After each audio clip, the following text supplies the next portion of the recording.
तुम्हारी दवा शुरू होती है कमार गई। હેલો જય માતાજી મિત્રો, આજે તો બહુ ખતરનાક કહાની સાથે આપણે આવી ગયા છે અને આજે તો આપણને દિવસના ટાઈમમાં વિડીયો શૂટ કરવાનો મોકો મળી ગયો છે.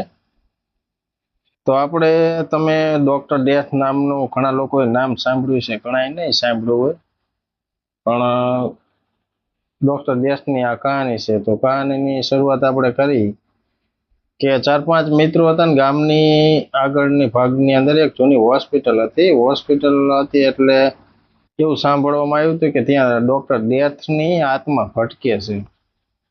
4-5 મિત્રોને થયું કે ચાલો આપણે જઈને નક્કી કરી કે આ શું હકીકતમાં છે, કેમ કે આજના આધુનિક વિજ્ઞાનમાં તો લોકો ભૂત પ્રેતમાં ઓછું જ માને છે.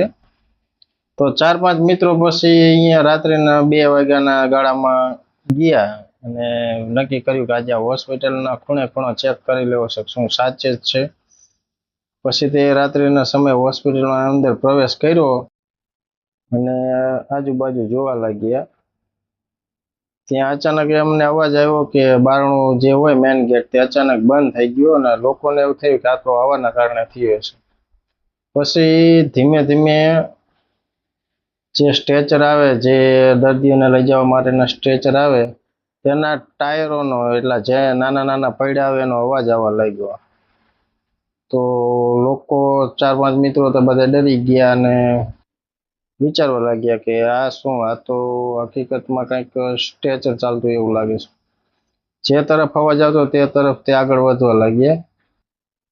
અને ડોક્ટર ડેથની હવે હું તમને કહાની કહું શું હકીકત હતી કે અંગ્રેજ અધિકારી હતો અને તે ડોક્ટર હતો અને આ હોસ્પિટલની અંદર પેલા સર્જન તરીકે હતો અને તે લોકોને બચાવવા કરતાં એમને ભયાનક એના શરીર ઉપર પ્રયોગ બહુ કરતો, જેના કારણે હજી અત્યારે અહીંયા 100 થી વધારે આત્માઓ ભટકી રહી છે ડોક્ટર ડેથની સાથે.